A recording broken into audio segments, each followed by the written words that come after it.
يا مساء الهنا، ازيكم حبايب قلبي؟ عاملين ايه؟ يا رب تكونوا بخير. النهارده فيديو جديد وعزومه جديده، بس ان شاء الله هتعجبكم. اول حاجه معايا ايه؟ اول حاجه جبت 3 بصلات حلوين، قشرتهم فرمتهم في الكبه. 3 بصلات كده نعمتهم في الكبه، حطيت عليهم علبه زبادي. بعد ما فضيت علبه الزبادي حطيت فيها معلقتين ميه ونزلت بيهم. ما احنا مش هنرمي حاجه في الزمن اللي احنا فيه ده، ركزوا معايا. كل حاجه لازم نستفاد بيها. بعد كده جبت معلقه صغيره من اللي هي 7 بهارات. معلقه صغيره مليانه اللي هي بهارات شوي، بس تكون مليانة حلوة. بعد كده هنزل بشوية ملح. الملح اللي هظبطيه يعني كده في الايه، في الحاجة بتاعتك، عشان ما يطلعش دلع ولا ايه ولا زايد معاكي. هنزل كده معلقة صغيرة فلفل اسود، وهنزل بمعلقتين صلصة، يبقى 3 بصلات مفرومين عليهم علبة زبادي، معلقة صغيرة 7 بهارات، معلقة صغيرة مليانة بهارات شوي، عليهم معلقتين صلصة. هحط عليهم ايه تاني؟ معلقة كبيرة دبس الرمان. طب انا مش موجود عندي، خلاص ما تحطيش، مش مشكلة يعني. موجود موجود، مش موجود ما تقفيش عليه. هحط عليهم معلقتين زيت كبار، هحط عليهم حوالي ربع كوباية خل، وربع كوباية خل دي صغيرة مش كتير، يعني حوالي معلقتين كبار خل. لو انت عايزة تحطي بالمعلقة. معاهم ليمونة ونص، هتعصريها كده زي ما انت شايفة. ده هيديكي طعمه للتتبيلة، هيبقى طعمها حلو. بس عايزه اقول لكم ان التتبيله دي تتبيله وهم، جربوها كده هتعجبكم جدا. هقلب كده، وبعد كده هجيب هحط معاها ربع معلقه كزبره، او معلقه صغيره كزبره، يعني ربع معلقه كبيره او معلقه صغيره ايه كزبره. معاها معلقه صغيره شطه، والشطه دي على فكره مش حاميه بتاعتي، متفتكرهاش حاميه عاديه. ومعاها ربع كوبايه. ايوه شايفاكي اللي بتضحكي انت وعارفاكي. ما تركزيش معايا. معلقه صغيره كركم. اقلب التتبيله دي كلها، وشايفين التتبيله دي حكايه في الفراخ، يعني بصوا تتبيله وهم كده، لون وطعم. بعد كده هجيب الفراخ، طبعا انا غسلتها قبلها بساعتين 3 ونقعتها في المحلول وحطيتها، وطبعا احنا عارفين المحلول ميه وسكر وملح وليمون. وهتنقعيهم لغايه ما ياخد ريحه الزفاره، واي حاجه هتطلع من الفراخ هتلاقيها كلها في الميه. هتشطفيها شطفه حلوه وتصفيها. وبعد كده هنيجي بقى هنتبلها في التتبيله اللي احنا عاملينها، التتبيله الحكايه دي ريحتها بصي يعني تجنن، تاكليها نيه. هنزل كده بالفراخ في التتبيله كلها، واشربها التتبيله، واحطها في صينيه وهسيبها. والله عايزه على الرخامه ساعتين 3 وهتسويها ماشي. هتبيتيها في التلاجة برضو ماشي، كل طبعا هتسيبيها في التتبيله كل ما هتديكي طعم احلى. انت عايزه تسيبيها على الرخامه، هتعمليها بعد ساعتين 3 خلاص مفيش مشكله، الجو حلو، سيبيها على الرخامه عادي. لا عايزه تحطيها من بالليل، هتعمليها بالليل وهتسيبيها، حطيها وغلفيها كده بستريتش، وسيبيها فين؟ في التلاجة. برضه على الرخامة غلفيها بستريتش، هي كله شغال. اغلفها كده زي ما قلتلك، انا هحطها وهسيبها ساعتين 3 4 مع نفسيها. بعد كده هدخل على ايه تاني تتبيلة. هجيب علبة زبادي، هاخد منها معلقتين زبادي زي ما انت شايفة كده، وهحط عليهم عصرة ليمونة. الليمونة يا جماعة بتضيع اي زفارة في الفراخ، وبتسوي الفراخ، الانسجة بتاعتها من جوه بتبقى ناعمة وحلوة بعد التسوية. بعد كده هنزل بمعلقة صلصة،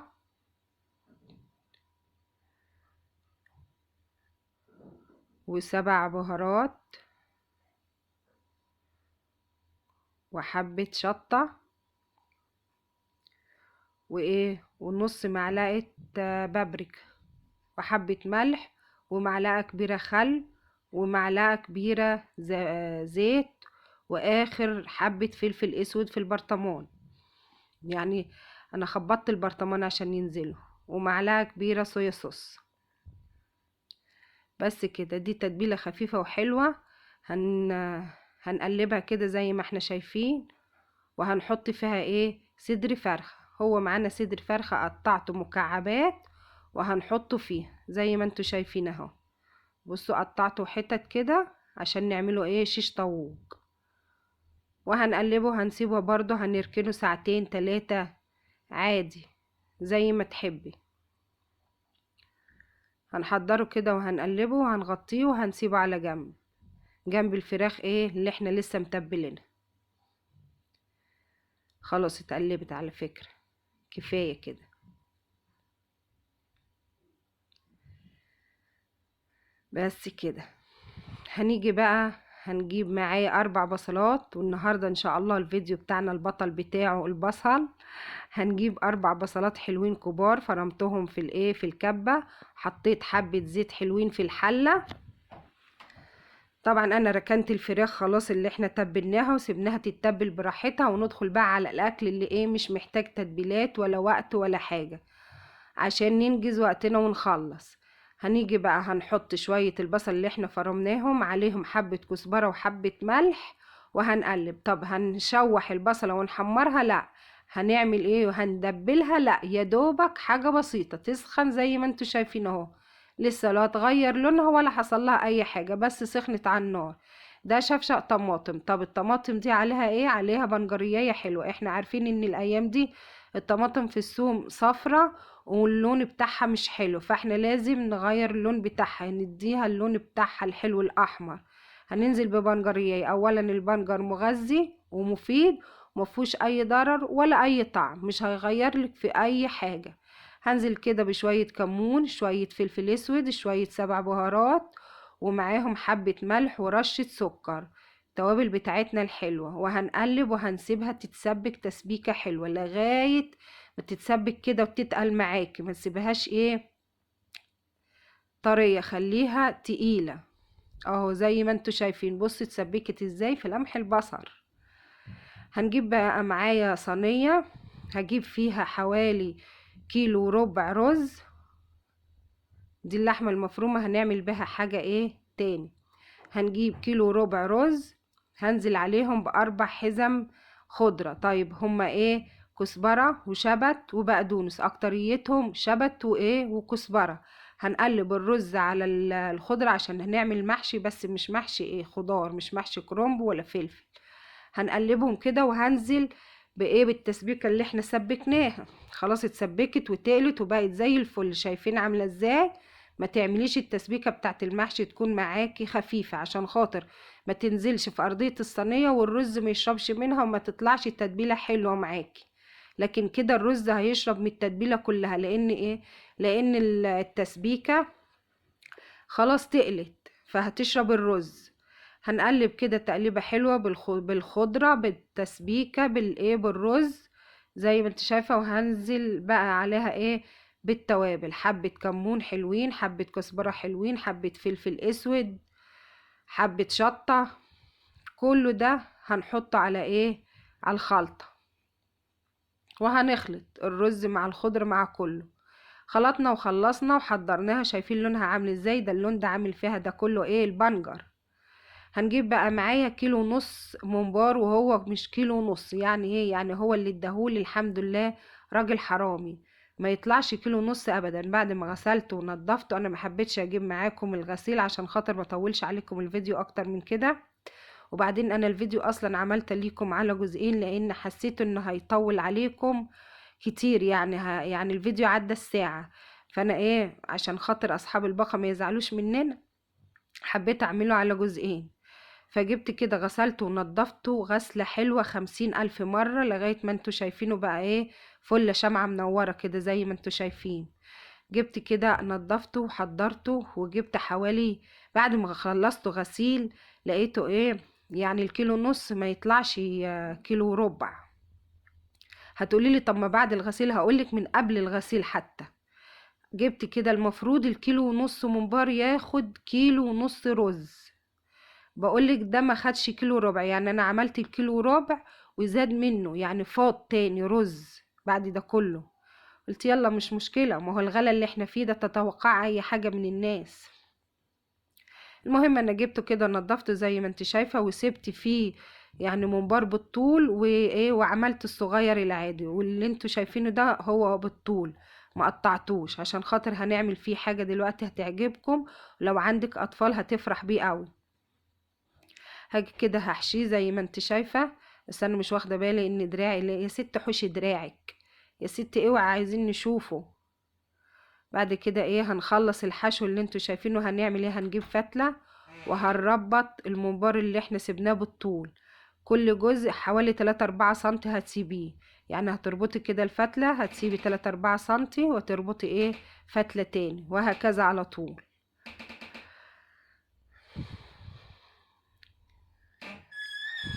زي ما انت شايفه.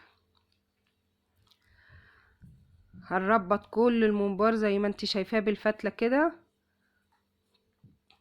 تقطعي بالفتله مش هياخد معاكي وقت، ما تفتكريش يعني ان هتقولي ده وقت وتعب ومش عارفه ايه، لا ما فيش الكلام ده. بعد ما هتخلصي هتربطيه عادي، تقطعي الفتله كده وتربطي، ما فيهوش اي حاجه، ولا هيفك منك ولا هيفرقع ولا هيحصل له اي حاجه.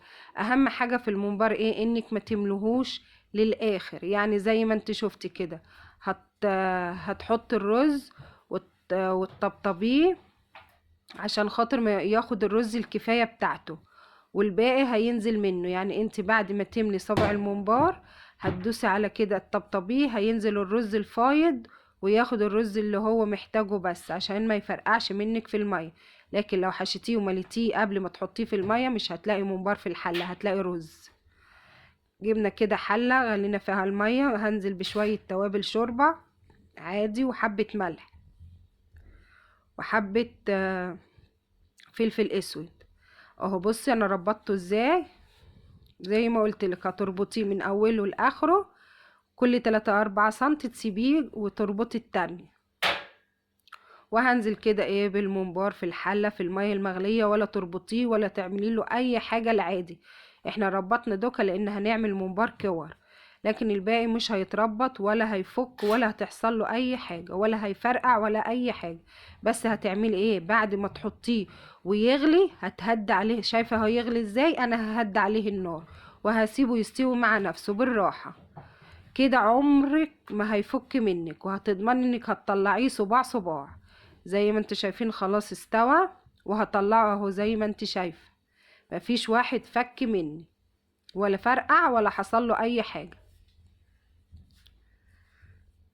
واللي ربطناهم هيطلعوا زي الفل اهو. شايفين كله زي ما هو، مفيش ولا واحد فرق. هجيب كده دي معايا 3 كيلو لحمه، هنزل بيهم كده في الميه، هسلق اللحمه كله ورا بعضه. يعني انت تحضري نفسك، لو عندك عزومة لازم ترتبي نفسك وترتبي ايه دماغك. انا هعمل 1 2 3، هعمل كذا وكذا وكذا، عشان ما تدخليش المطبخ وانت حايسة حوالين نفسك. لا انا هعمل كذا ورا كذا ورا كذا. فانت ترتبي نفسك في كده مش هتتعبي وهتخلصي وتنجزي حاجتك. هاجي كده حطيت طبعا اللحمه تتسلق، انا ما حطيتش لسه فيها حاجه خالص، هسيبها لغايه ما تغلي عشان نلم الريمه بتاعتها. وبعد كده هنزل بايه؟ بالتوابل.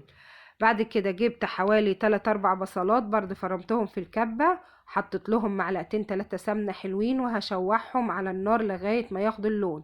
شايفين الريمه اللي طلعت من اللحمه؟ كل الريمه دي لازم تلميها وتنضفي اللحم وتخلي الشوربه نضيفه وزي الفل. هنزل كده ببصلايه مقطعه حلو، وهنزل معاهم بفصين 3 توم هقطعهم برضو، هحط معاهم حبة توابل وهحط معاهم مكعب مرقة.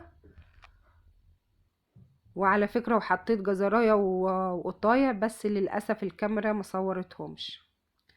دي رشة جوزة الطيب، انا بجيبها كده وبخليها وباخد منها ما بفرمهاش. بعد كده هشوح في البصلة لغاية ايه ما تيجي تاخد اللون. هنزل عليها بفصين 3 من التوم، هحط الملح والكزبرة وهنزل عليهم بفصين 3 توم. طبعا احنا عامة ان احنا صعايدة اكتر نوع لحمة بيحبوه هو ايه؟ تسوية اللحمة دي اكتر حاجة. فاحنا لازم ايه يعني الناس الضيوف اللي تجينا نعمل لهم الحاجة اللي بيحبوها، ما ينفعش نغير وياكلوا حاجة غصب عنهم. انت عارفة ضيوفك بيحبوا ايه بياكلوا ايه، اعمليه ليهم. هاجي بقى هجيب القوطة وايه والبنجر. زي ما قلت لكم البنجر الايام دي مطلوب في الطماطم عشان خاطر تديك اللون الحلو. وهنزل بيهم كده، انا قطعتهم قطع زي ما انتوا شايفين، هنزل بيهم على البصل وهسيبهم بقى يتسبكوا لغاية يعني الطماطم دي تدوب خالص في البصل. هاجي بقى على الجنب التاني هجيب معايا بصلايه مفرومه، وانا قلت لكم النهارده الفيديو ده بطله البصل. هجيب بصلايه مفرومه معاها معلقتين سمنه حلوين، ويستحسن طبعا تكون سمنه بلدي، بس لو عندك نباتي اي نوع سمنه حطيه برضو مش مشكله. اجيب معايا حتتين لحمه انا مقطعاهم كده حتت صغيره زي ما انتوا شايفين كده، عشان خاطر ما ياخدوش معاكي سوا ويستووا بسرعه، واشوحهم مع البصله. هشوح فيهم مع البصل لغاية ما البصلة واللحمة تاخد لون. هنزل بحبة كزبرة واقلب، وحطيت برضو حبة فلفل اسود، بس برضو ايه ما ظهرتش في الكاميرا. تحس ان الكاميرا بتاعتي بتصور بمزاجها، حاجة بتجيبها وحاجة لا. كده شوحناهم ودخلت اللحمة قربت تدخل في ايه في السوا وفي اللون. هنقلب كده كويس، ايدك فيها على طول. طبعا اهو حلل الاستانلس، اللي بيقولك الحلل الاستانلس بتتحرق ولا بتتحرق ولا بيحصل لها حاجه، لاني انا ما بعليش النار جامد، يعني النار تكون وسط. اهو خدت اللون، وهنزل بايه بنص شفشة طماطم وهقلب. اتفرجي بقى على التسبيكه دي. حطيت معاهم شويه ميه، طبعا زي ما قلت لكم مش هنسيب حاجه. شطفنا ايه الشفشة ونزلنا بيه بشوية المية على الطماطم، كده كده عايزينها خفيفة مش عايزينها تقيلة عشان تتسبك وايه وتستوي الطماطم. حطيت مكعب مرقة، حبة بابريكا،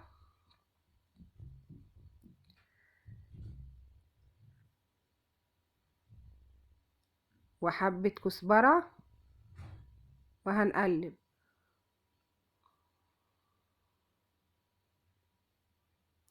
بعد كده هنسيبها تغلي كويس، وهنسيبها لغاية ما تتسبك وتستوي معانا اللحمة. هنرجع بقى للتقلية اللي احنا عملناها، خلاص كده دخلت في السوا. هنعمل ايه؟ هنقلبها وهناخدها نضربها في الخلاط، يعني بعد ما اتسبكت واستوت هناخدها ونضربها في الخلاط. خلاص احنا ضربناها، شايفين ونعمت وبقت عاملة ازاي؟ زي الفل. لو انت ما بتعملهاش ابدا اعمليها وجربيها، هتعجبك جدا. حط عليها شوية ملح وشوية كزبرة وسبع بهارات وحبة بابريكا وحبة شطة. وقلت لكم الشطة بتاعتي مش حامية، شطة عادية. وهنقلبها وهنسيبها تاخد غلوتين 3 ورشة سكر، بس كده. وهنقلبها ونسيبها تتسبك معانا تاخد غلوتين 3. هي اتسبكت لما قطعنا القوطة بالبصل، بس لازم نغليها غلوتين 3 تاني. كده خلاص اللحمة دخلت في السوا. بعد ما تدخل في السوا خلاص نشوفها اهو اتقطعت معايا واتسبكت البصلة بالطماطم. نزلنا بكيلو بسلة عليهم بطاطساية واحدة وجزرتين، انا ما بحطش غير كده، يعني البسلة كيلو بسلة عليهم بطاطساية وجزرتين.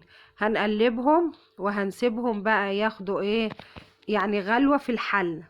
وهنزل بشوية ملح، هظبط الملح بتاعي بقى خلاص عشان ايه ما احطلهمش حاجة تاني. هجيب كده طاجن، ويا سلام على الطواجن ايام ايه الشتا اللي احنا فيه ده. احلى حاجة انك تحطي اكلك في طواجن وتحطيه في الفرن، تطلعيه كده على طول على ايه على السفرة، تاكلي احلى اكل. هو الطواجن في الشتا، شتا يعني طواجن. هنزل كده باللحمة وهحط عليها زي ما احنا قلنا التسبيكة اللي احنا عاملينها.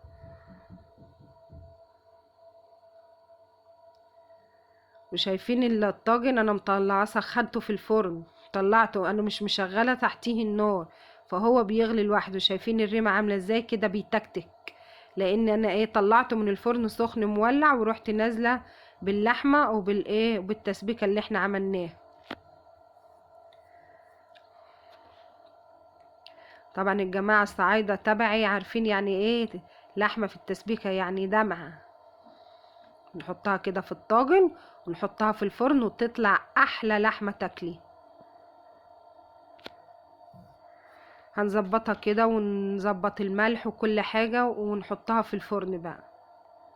هنيجي بقى نحط طاجن البسلة، وده بصوا ضرب نار بقى، تنزلي بيه. وشايفين الطاجن بيغلي ازاي؟ والله مش شغالة تحتيه نار ولا حاجة، انا طلعته من الفرن كده وهو بيغلي، ونزلت على طول على الايه بالبسلة.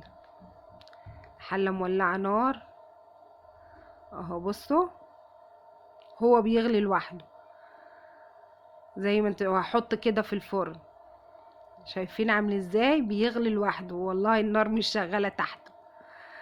هاجي بقى ايه، هنحط الفراخ. خلاص احنا حطينا اللحمة في الفرن، خلاص قربت تدخل على السوا. هجيب كده بقى الفراخ عشان احطها بالمرة. هرص كده الفراخ في الصواني. وغير كده انا بصوا الصينيه دي غيرتها، يعني الصينيه اللي انا بحط فيها دي غيرتها. لقيت ان انا حطيت في صينيتين وانا عندي صينيه كبيره، قلت طب ليه اعمل صينيتين؟ رحت جبت الصينيه الكبيره وطلعت من الصواني دول تاني وحطيت في صينيه واحده. قلت عشان ايه؟ اريح نفسي بدل ما يبقوا صينيتين، رصيتهم في صينيه واحده. وهنزل كده بشويه من التتبيله عشان خاطر ما تنشفش معايا في الفرن وتطلع طرية وجوسي كده وحلو. اهو حطيتهم في صينية واحدة وهغطيهم بورقة فويل.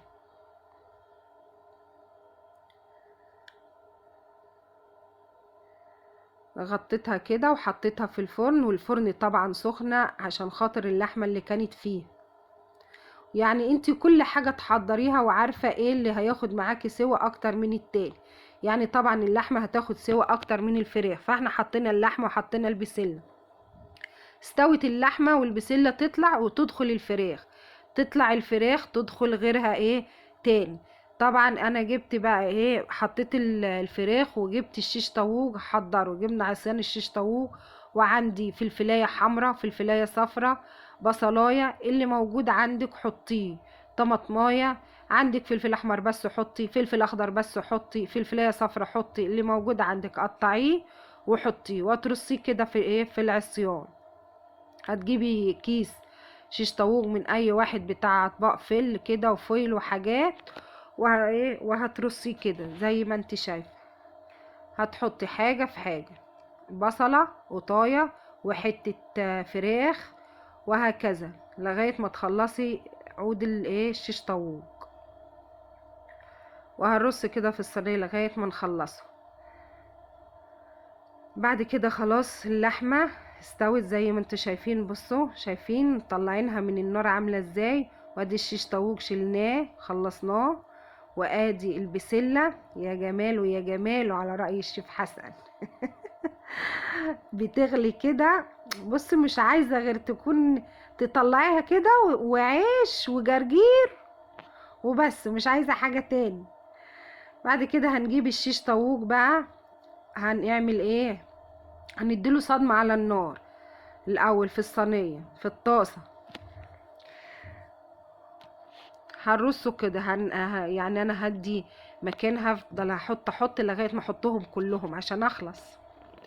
بعد كده هسيبهم واروح ايه اشوح في الرز. ما انا لازم اشتغل بدل الحاجه واحده الاتنين مع بعضيهم عشان انجز. اجيب معلقتين 3 زيت حلوين، وهنزل بكيلو ونص رز وهشوح فيهم. الرز بتاع النهارده هيعجبكم. شايفين صينيه الجلاش دي؟ طبعا في الفيديو التاني انا خليتها ليكم في فيديو لوحديها عشان خاطر ما تاخدش ايه مساحه كبيره في الفيديو. هنقلب كده الرز زي ما انتوا شايفين لغايه ما يتفلفل معايا. طبعا زي ما قلت لكم معلقتين 3 زيت عليهم معلقه سمنه تكون بلدي، هيبقى لها طعم طبعا. وهنزل بالميه المغليه. هظبط الملح بتاعي، وعايزه تحطي مكعب مرقه حطي، مش عايزه ما بتحبهاش براحتك، وحبه فلفل اسود. وهظبط الميه هتبقى فوق الرز على طول. ده رز بلدي عادي مش رز بسمتي، يعني كان ممكن اعمل رز بسمتي لكن كل اللي عندي يعني اغلبيتهم ما بيحبش الرز البسمتي. ده اول حاجة. شايفين الفراخ ولا لونها؟ يا سلام، والله الواحد جاع يا جماعة. هطلع كده خلاص بعد ما خلصنا الرز وسبناه يغلي. وبعد ما يغلي هتعملي ايه؟ هتهدي عليه النار وهتسيبيه بقى مع نفسه هيستوي، هيطلع احلى رز. اهم حاجة زي ما قلتلك انك تفلفليه. يعني ايه؟ يعني تسخنيه على النار حلو كده، ما تحطيش عليه المية المغلية وهو لسه بارد عشان يطلع معاك مفلفل وجميل مفلفل. شايفاكي اللي بتضحكي انتي. بعد كده هنزل ايه؟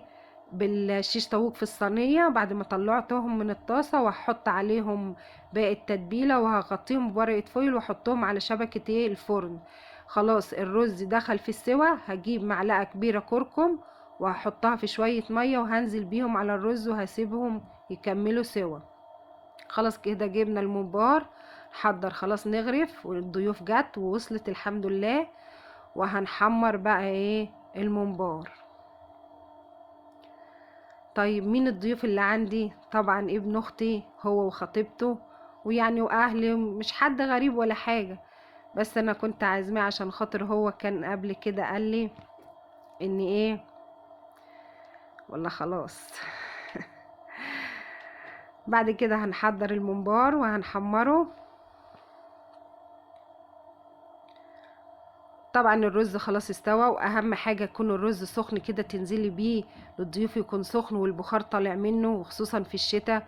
الحاجة بتاعتك تكون خلاص انت طفيت عليها الفرن وسخنة، ما تكونش بردت منك.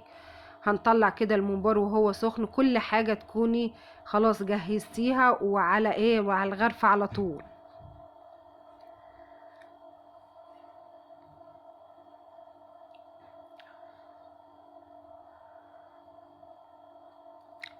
احنا جينا بقى هنغرف. خلاص شايفين الرز البخار طالع منه ازاي؟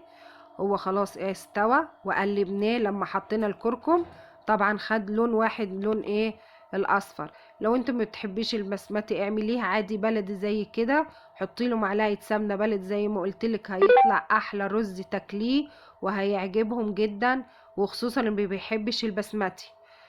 بعد كده هنجيب نغرف. هنعمل صينيه زي صينيه العزومات اللي احنا بنسمع عنها كلها بنشوفها على طول. صينيه ايه؟ العزومات. بيقولك صينية العزومات ب1300 جنيه، ب1400 جنيه. ليه يا عم؟ ليه ده كله يعني؟ ما احنا هنعملها وهنعمل احلى منها، ومش هيحطلنا اللي احنا حاطينه ده. وهنشوف هتتكلف معانا كام. عمرها ما هتوصل للرقم ده. ادي الفراخ وادي الشيش طاووق. طبعا بعد ما حطيناه على الفرن حشنا الورقة واديناها لون بسيط تحت الشواية بحيث تفضل لسه طرية، واللون بتاعها حلو عشان ما يديكيش اللون الغامق جامد. وهحط كده الممبار خلاص اللي احنا حمرناه، وشوية الكور بتاعته برضو هيديكي شكل حلو خالص. ولو عندك اطفال او حتى كبار والله هيعجبهم الممبار. الكور ده بيعجب اي حد. شايفين الصينية شكلها يشهي والله. شكلها كده حاجة شيك وتشرف. اعمليها، مش لازم تعملي كل على الصينية. اعملي ممكن ممبار وفراخ بس، شيش طاووق وممبار وجلاش. يعني اعملي، مش لازم تعملي بالظبط. عايزة تعمليها كلها معاكي ضيوف اعملي برضو. حاجة هتشرفك كده وهتعجب الموجودين وهيفرحوا بيها. هتحسسيهم انك انت عازمهم في مطعم مش في بيت. حط لهم كده. على فكرة انا حطيت في الاخر فحماية بس للأسف ما تصورتش. فحماية كده في النص وانت طالعة بالصينية يا خرابي كأنك طالعة من مطعم، احلى مطعم. وادي السفرة بتاعتنا حاجة بسيطة وحلوة. شايفين البسلة؟ بصوا الريمة دي ان الطاجن لسه بيتكتك. والفراخ وادي اللحمة. طبعا انا طلعت اللحمة من الطواجن وحطيتها في صينية على الفرن لوحديها كده تحت الشواية، حاجة بسيطة نشفت. وسخنت الطاجن وحطيتها فيه. كأنه ايه؟ كأنه طاجن مطعم بالظبط. بذمتكم مش كأنه زي المطعم بالظبط؟ والصينية دي مش صينية العزومات بتاعت المطاعم، كأنك رحتي حضرموت. اديك اهو موجودة فيه. وادي الممبار الرز مفلفل ومستوي زي الفل من جوه. شايفين الجلاش مقرمش وطري من جوه. حكاية كده. وادي الشيش طاووق متقطع وزي الفل. اللحمة في البسلة استوت ودايبة دوب، وادي اللحمة التانية برضو استوت. بس انا عايزه اقول لكم انا مش قادرة اقطع لان الاكل كان سخن مولع. شوية ملوخية، المرة الجاية هقول لكم عملتها ازاي، شفتوا خضرة وعاملة ازاي. بس ايه والله كانت زي العسل. يا رب الفيديو يكون عجبكم، وان شاء الله الاكلة دي اتمنى تحطوا لها لايك، ولو اول مرة تشوفيني تشتركي في القناة.